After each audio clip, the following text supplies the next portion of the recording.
also says. It says, again, I'm repeating with underlining, that is the amount receivable against the goods sold, right, rendered in a normal course of business by the enterprise. In other words, ये आपको कितना outstanding amount है, और ये outstanding यानी कौन हो सकता है आउटस्टैंडिंग में? दो जन हो सकते हैं, डेटर्स का पैसा और बिल्स रिसीवेबल का पैसा. Now, trade receivable turnover ratio establishes a relationship between credit revenue from operations, that is net credit sales, and average trade receivables, that is average of debtors and bill receivable of the year. Average trade receivable are calculated by dividing the sum of the trade receivable in the beginning and at the end of the then by 2. तो what आपको करना है, average निकालना है. जैसे हम average inventory निकाल देते हैं, वैसे यहाँ पे भी आपको एवरेज ट्रेड रिसीवेबल निकालना है अगेन, राइट. तो उसका समझेंगे, क्रेडिट टर्नओवर रेशियो से समझा क्या रहा है आपको, उसका इंटरप्रिटेशन हम समझते हैं उसके बाद. बहुत सिंपल सी फॉर्मूला है, credit revenue from operation. Now what is credit revenue from operation? Credit revenue from operation यानी क्रेडिट सेल्स, क्योंकि डेटास का पूरा संबंध किसके साथ होता है? क्रेडिट सेल्स के साथ होता है ना. सो या फिर नेट क्रेडिट सेल्स बोलो तो भी चलेगा, right, upon average trade receivables. क्योंकि एवरेज ट्रेड रिसीवेबल्स क्यों लिया जाता है? क्योंकि ट्रेड रिसीवेबल्स हम चेक करते हैं at a point of time, right. So average यानी ओपनिंग और क्लोजिंग का एवरेज, यानी पूरे साल दरमियान क्या हुआ वो पूरा दिखा जाएगा. Now credit revenue from operation is equal credit sales minus sales return, right. तो is equal to revenue from operations minus cash revenue from operations. तो अगर आपके पास रेवेन्यू फ्रॉम ऑपरेशंस है यानी टोटल सेल्स है, उसमें से अगर कैश निकाल दोगे तो क्या मिलेगा? क्रेडिट मिलेगा, राइट, उधार वाला. और सिंपल है, एवरेज ट्रेड रिसीवेबल का मतलब क्या होता है?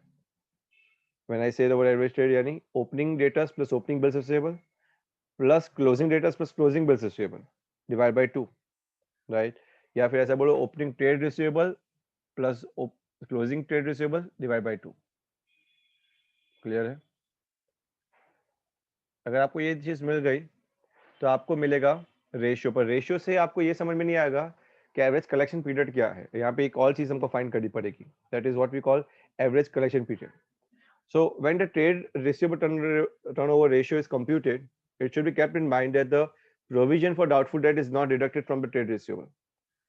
Provision for doubtful debts को deduct नहीं किया जाता trade receivable में से, since the purpose is to calculate the number of days for which the sales are tied up in the trade receivables and not to ascertain realizable value of the debtors. क्या बोल रहे हैं कि अगर provision, actually provision क्या होता है? Provision तो हमने बनाया है. प्रोविजन की चीज अगर हम माइनस कर देते हैं तो उसका मतलब ये हो जाता है कि ट्रेड रिसीवेबल हम एग्जैक्ट ट्रू वैल्यू पे नहीं दिखा रहे. ट्रेड रिसीवेबल को ट्रू वैल्यू पे दिखाने का मतलब इतना ही है कि हमको प्रोविजन को माइनस नहीं करना है, राइट. सो अगेन लिखा है, it should be kept in mind the provision और doubtful debt is not deducted from trade receivables. Clear? हमको ग्रॉस ट्रेड रिसीवेबल चाहिए, नेट नहीं चाहिए. इसका रेशियो का मतलब क्या होता है? नाउ ये रेशियो आपको ये बताता है कि कितना जल्दी पैसा आ रहा है बिजनेस में. फॉर एग्जांपल, अगर आपके डेटर्स है मार्केट में, आपको उस डेटर से पैसे लेने हैं या ट्रेड रिसीवेबल से, राइट, यानी कि बिल रिसीवेबल के साथ है और उनसे पैसे लेने हैं, तो अगर ज़्यादा टाइम आएगा तो उसका मतलब ये है कि आपकी कलेक्शन का तरीका बहुत अच्छा है, you are collecting very fast. और अगर बहुत कम टाइम पे आ रहा है, राइट, तो उसका मतलब ये होता है आपका कलेक्शन का जो एफिशिएंसी है वो अच्छी नहीं है बिजनेस में. सही, हर एक बिजनेस को ये चाहिए कि उसके डेटर्स के पास से तुरंत ही पैसा आ जाए, उतना ही बिजनेस को पैसे की जरूरत खत्म हो जाएगी, उसको हर वक्त जरूरत नहीं निकलेगी. वरना क्या होगा, अगर डेटर से पैसा नहीं आएगा तो what will happen? You have to take more loans. So यहाँ पे लिखा है, the ratio indicates, just a minute, the ratio indicates the number of times trade receivers are turned over in a year in relation to credit sales. जितना हमने credit sales किया उसके सामने कितनी बार टर्न ओवर हो रहा है, कितना दफा आपको पैसा आ रहा है, राइट. 4 दफा आ रहा है, 5 दफा आ रहा है, कितनी दफा आ रहा है, जितना सेल्स किया उसके सामने. The lower ratio shows in efficiency. यहाँ पे लिखा है high ratio is a better, क्योंकि डेट कलेक्ट फटाफट हो रहा है, और लो रेशियो इन एफिशिएंसी बता रहा है इन कलेक्शन, राइट. या फिर आप ऐसा भी समझ सकते हो आप कि इसका मतलब ये होता है कि क्रेडिट पीरियड बढ़ गया है, राइट। और उसका मतलब ये भी होता है कि more investment in debtors is required. Debtors में आप ज़्यादा पैसा जमा कर रहे हो, यानी आप पूरा पैसा डेटर्स के पास रख रहे हो, डेटर्स पैसा दे नहीं रहे टाइम टू टाइम, और ये दिक्कत कर रहा है बिजनेस में। समझ में आ रहा है ये?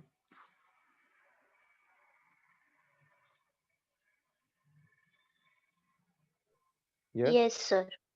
पर यहाँ पे एक चीज याद रखनी है, प्रोविजन को माइनस करना नहीं है। इसके अलावा एक और रेशियो इसके साथ जुड़ा हुआ है, वो मैंने जैसे बताया, डेट कलेक्शन पीरियड। अगर आपको ये पता चल जाता है कि रेशियो क्या है, फॉर एग्जाम्पल एक शॉर्ट एग्जाम्पल लेता हूँ कि रेशियो है 5 टाइम्स इन अ ईयर, 5 दफा पैसा आ रहा है, तो ऑन एन एवरेज कितने टाइम आया 365 डेज में से, तो 365 डेज अपन 5 करेंगे, राइट। तो 5 7 35, 5 3 15, 73 डेज के बाद आ रहा है, उसका मतलब ये समझ सकता हूँ। ये समझ में आ रहा है? So this is number of days, कितने डेज के बाद आ रहा है ऑन एन एवरेज। ये आपको डेट कलेक्शन पीरियड बताता है। So debt collection period is nothing but number of days upon trade receivable turnover ratio.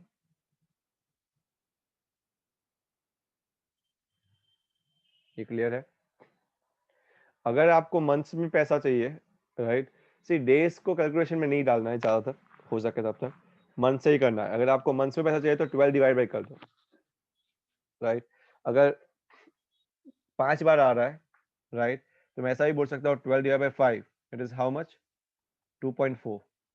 So on an average after 2.4 months, तकरीबन तकरीबन 2.5 महीना, राइट, पैसा आ रहा है। क्लियर है ये?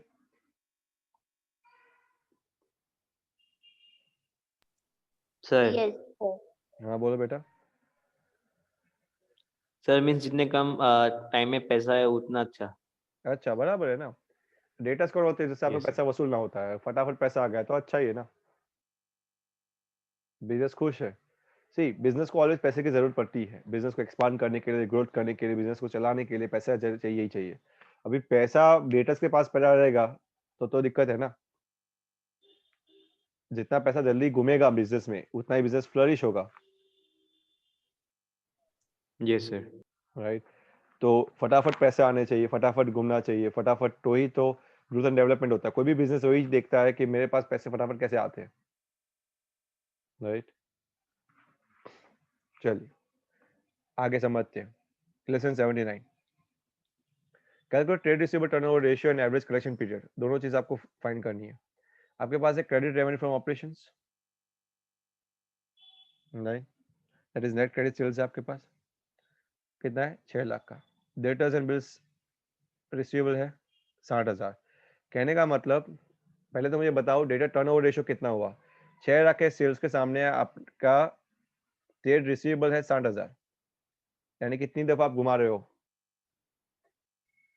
ट्रेड रिसीवेबल को? 10 टाइम्स, नहीं सॉरी 6 टाइम्स, दोनों है ना, सॉरी माई मिस्टेक। 60,000 और 40,000, 1 लाख है, 6 टाइम्स बोल सकता हूँ, यस सर। राइट।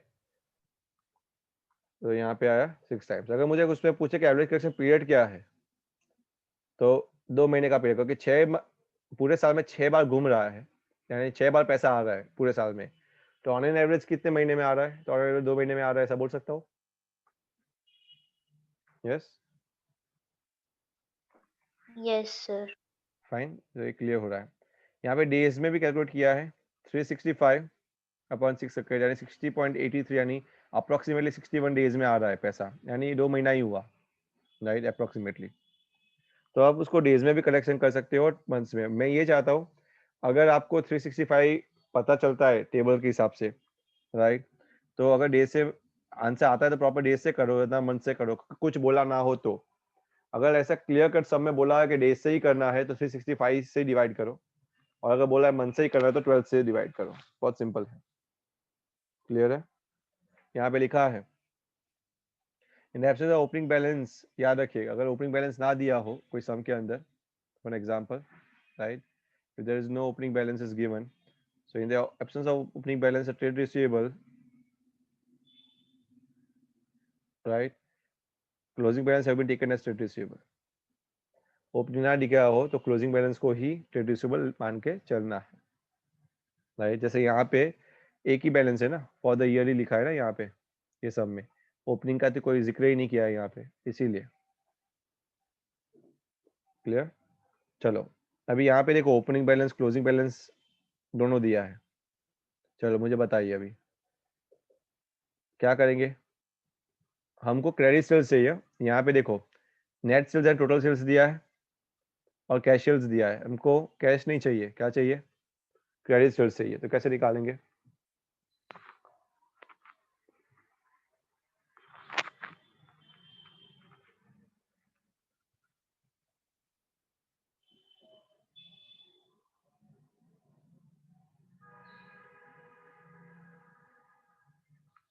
यस, कैसे निकालेंगे? नेट सेल्स में से कैश सेल माइनस कर देंगे तो क्रेडिट मिल जाएगा। Net sales Yes, sir. Total sales होता है, नेट सेल्स जानी, राइट। तो पूरे टोटल सेल्स में से अगर मैं क्रेडिट सेल्स माइनस कर दूं तो क्या मिलेगा? कितना मिला? क्रेडिट सेल्स कितना आएगा? तो 1,60,000. यस, 1,60,000। और यहाँ पे डेटर्स दो दिए हैं, ओपनिंग भी दिया है, क्लोजिंग दिया है। तो क्या करेंगे? एवरेज निकाल देंगे इसका। एवरेज कितना आएगा?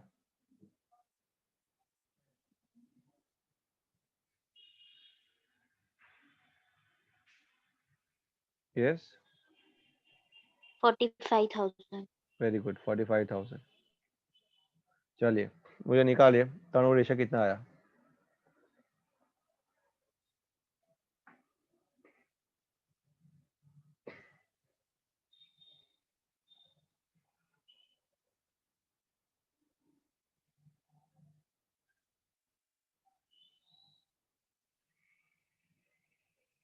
थ्री 3.5555 ऐसा कुछ आ रहा है मेरा।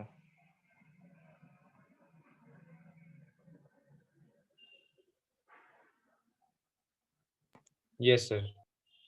ओके, तो ओके इनका भी हो गया 3.56, राइट। अभी दैट्स इट, उनको यही चाहिए, उनको एवरेज करेक्शन पीरियड नहीं चाहिए। पर एवरेज करेक्शन पीरियड अगर चाहिए तो भी आप निकाल सकते हो बाद में।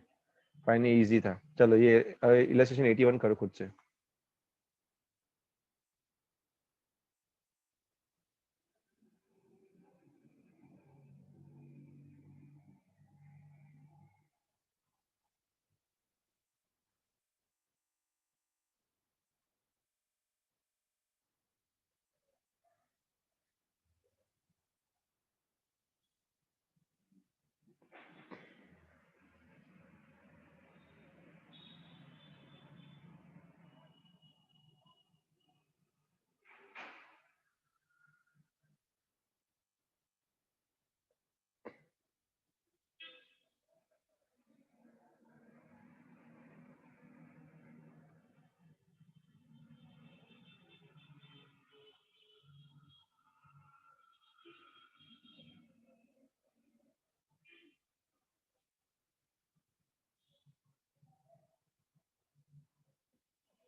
ये भी इजी है।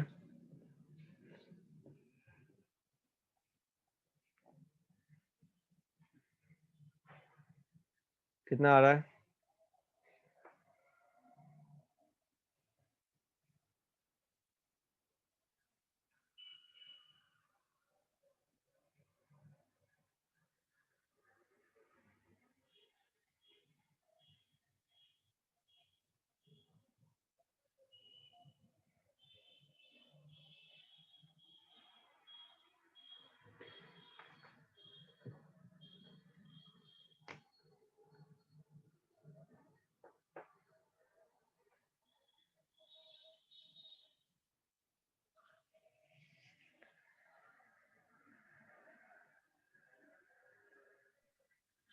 Sir, 2.5. 2.5, ओके। आ रहा है सबका 2.5? नहीं, 5 टाइम्स आ रहा है। 2.5 क्यों लिया? प्रोविजन आपने लिया है यहाँ पे? No, sir.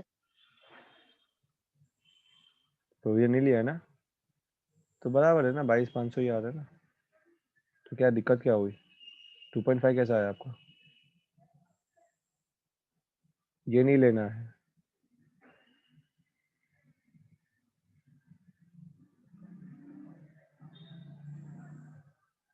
हाँ यस सर 5,000 को डिवाइड नहीं किया 2 से। क्लियर है?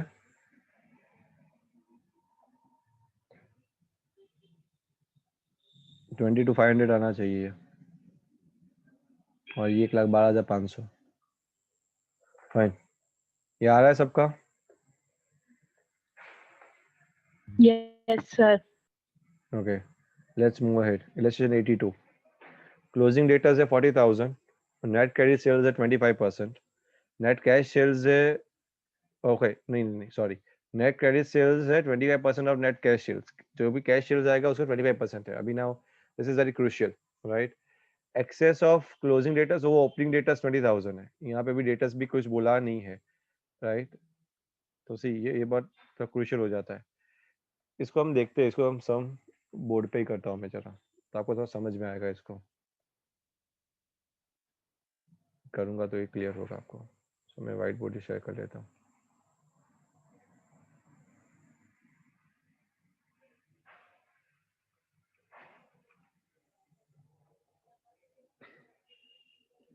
दिख रहा है? Okay, now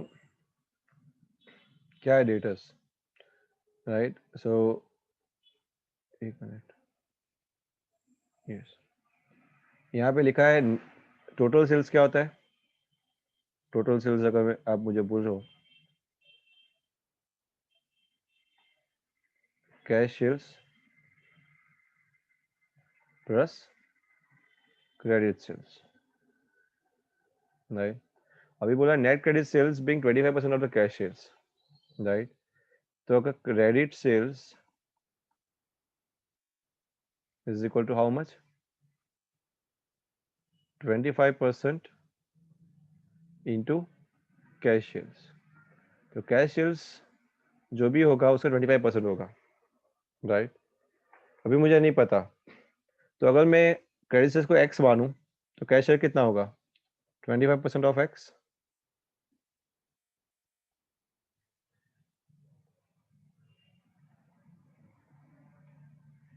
sorry cash sale x मानूं तो क्रेडिट सेल्स कितना होगा? By mistake 25% of x, this is the equation. If cash sales को अगर एक्स मानूं तो ये 25% ऑफ एक्स होगा, राइट? कैसे होगा? यस सर तो मैं टोटल सेल्स ऐसा बोल सकता हूँ, total sales is equal to X plus 25% of X, right? Total sales दिया है, वैल्यू कितना है? 1,50,000 is equal to x plus 25% of x यानी 25 upon 100, एनीथिंग परसेंटेज यानी अपॉन 100। तो मैं ऐसा बोल सकता हूँ x plus 1/4 x,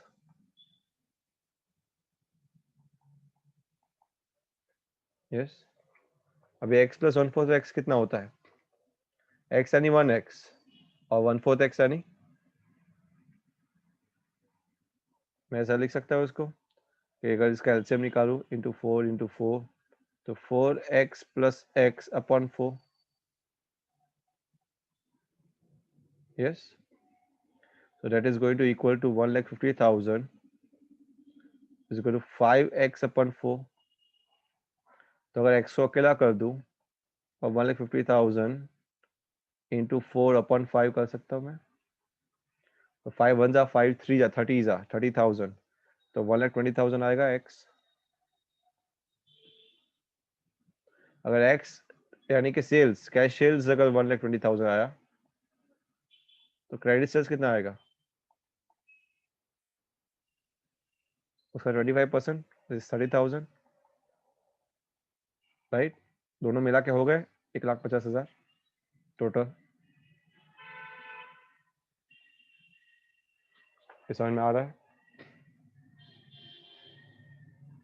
yes sir fine, Harsil समझ में आ रहा है आपको? Yes sir. ओके। नेक्स्ट पूछा है कि एक्सेस ऑफ, अगर आप देखोगे excess of closing debtors over opening debtors is ₹20,000। तो क्लोजिंग डेटर्स ज्यादा है किससे? ओपनिंग डेटर्स से, 40,000। तो यहाँ पे दिया है कि अगर क्लोजिंग 40,000 होगा तो ओपनिंग कितना होगा? ये तो आप बता ही सकते हो। ओपनिंग 20 होगा, यस सर। क्लोजिंग, ये लॉजिकल है राइट। इसमें फॉर्मूला लगानी है तो लगाओ, नया लगानी तो मत लगाओ। Excess of closing debtors over opening debtors is 20,000। अगर क्लोजिंग डेटर्स ज्यादा है ओपनिंग से 20,000 से, और क्लोजिंग डेटर्स दिया है 40,000 ऑटोमेटिकली, तो ओपनिंग 20,000 होगा ना, राइट। तो यहाँ पे कितना हो जाएगा? ओपनिंग कितना हुआ? यहाँ पे हम ऐसा लिख सकते हैं, क्लोजिंग इज 40,000, सॉरी, और ओपनिंग कितना है? 20,000। चलो, opening plus closing divide by 2। आपको क्रेडिट सेल्स लेना है एक तो, राइट। और क्या लेना है दूसरा? एवरेज लेना है डेटर्स का। यस और no?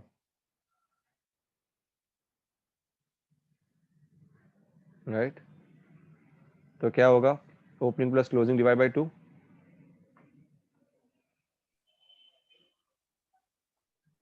30,000। Yes, every debtors are 30,000। तो क्रेडिट सेल्स 30,000, ये भी 30,000, तो क्या आएगा? रेशियो 1 होगा, 1। Right. Fine. So this is how you to do the sums. Yes, I got the same answer. Fine. 83 भी ऐसा ही सम है, easy है। अभी 84 में वही वाला है जैसे हर्षल बोल रहा था। See, gross profit is 25% on cost. इसमें कंफ्यूज हो रहे हो ना आप? Yes sir. ओके। अभी ग्रॉस प्रॉफिट से एक चीज याद रखिए, cost plus gross profit is equal to sales होता है, राइट। कॉस्ट यानी क्या? Cost of goods sold. Gross profit यानी ग्रॉस प्रॉफिट, और सेल्स यानी क्या? Revenue from operations. ये क्लियर है आपको पहले तो? और ये सिंपल सा फंडा है, कोई भी चीज हम बेचते हैं मार्केट में तो उसका कॉस्ट ऑफ गुड्स, यानी जो गुड्स बेचते हैं उसका कॉस्ट निकालते हैं, उस पर ग्रॉस प्रॉफिट को ऐड करते हैं और बाद में बेचते हैं, सेल्स। ये क्लियर है? Yes sir. अगर आपको यहाँ पे कॉस्ट दी है बेटा 3 लाख की, और ग्रॉस प्रॉफिट ऑन कॉस्ट 25% बोला है, तो कितना होगा ग्रॉस प्रॉफिट इसका?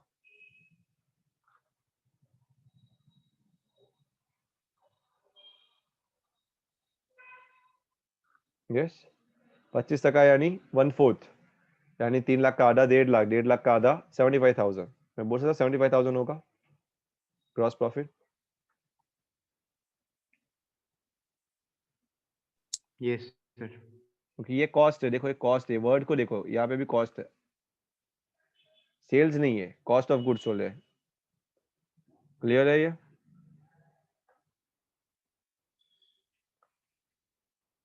ये आया ग्रॉस प्रॉफिट। अगर कॉस्ट में से, कॉस्ट में अगर ग्रॉस प्रॉफिट में ऐड करूंगा तो मुझे टोटल सेल्स मिलेगा। यस और no? Cost of revenue from operations में मैं ग्रॉस प्रॉफिट को ऐड करूंगा तो मुझे सेल्स मिलेगा। कितना आएगा सेल्स? 3,75,000।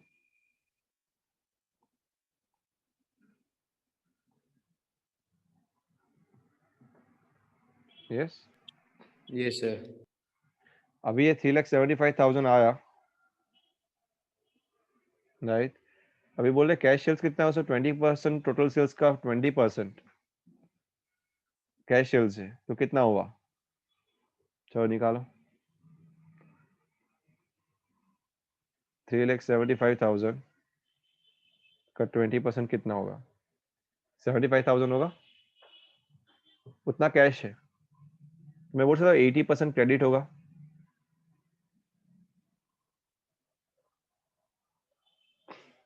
Yes sir. समझ में आ रहा है? कितना आया कैश सेल्स? कितना आया? 75,000, तो बाकी का कितना बचा? 3 लाख। 3 लाख क्रेडिट है, यस सर।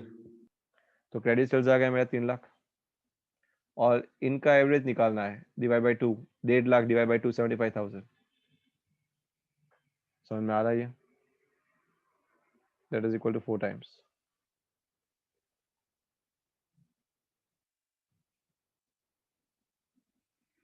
क्लियर हो रहा है ये? कैसा ना बेटा? Yes sir. Fine. This is how you to do it. So try it out. Right? यहाँ पे उल्टा जाना है, calculation of opening and closing trade receivables निकालना है उल्टा जाके। देखिए ट्राई कीजिए ये इलस्ट्रेशंस को। राइट? मैं कहाँ तक बोलता हूँ आपको? एक मिनट, ये तो था 84, 85, 86, 87 तक ट्राई कीजिए। 87 पे थोड़ा कंफ्यूजिंग है 87 वाला। 87 को टिक भी करके रखिए। राइट? 88 इजी होगा, 87 थोड़ा कंफ्यूजिंग है। 88 में क्या है? बैलेंस शीट दी है, ठीक है, वो तो आ जाएगा आपको, 88 भी आ जाएगा। 88 भी ट्राई करिए, 88 तक ट्राई कीजिए पूरा। राइट? अगर आपको डाउट होता है तो वो इलेक्शन में वापस यहाँ पे समझाऊंगा कल। कल दोपहर को शायद मैं रखूंगा इकोनॉमिक्स का सेशन, शायद, तो नक्की नहीं है। अगर मेरा कोई प्रोग्राम बनता है तो शायद मैं नहीं भी है। तो आप घर पे हो कल? मैं पूछ रहा हूँ आपको पहले। यस। Yes, sir. सभी लोग घर पे हो? Yes, sir. Okay. Yes, sir. तो मैं शायद इकोनॉमिक्स का सेशन रख दूं। राइट? और एक मिनट, प्रैक्टिकल सम्स आपका क्या तक हुआ? 68 तक बेटा। 69, 70, 71, 72, 73, 74, 75, 75 तक खत्म करना। 76, 68 ना? हाँ 75 तक खलो, 75 तक। 75 इज टारगेट। क्लियर है?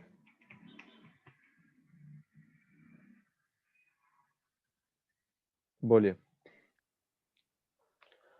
इस Yes, बार sir. अदनान सर ने बीच में से छोड़ दिया ना, तो मेरे में लोड बहुत बढ़ गया है। पता ही नहीं चल रहा है मैं कहाँ पे ध्यान दूँ, कहाँ पे नहीं दूँ। पर इकोनॉमिक्स मुझे खत्म करना है आपके दिसंबर से पहले पहले। फाइन, मैं बीच में संडेज को रखूंगा। ये कल के संडेज को शायद तो मैं रखने की कोशिश कर ही रहा हूँ। कल हो जाता है तो कल ही हम कंटिन्यू कर देंगे, कल से स्टार्ट। राइट? आपके साथ और उनका बैच। राइट? जैसे मैंने बोला है वैसे।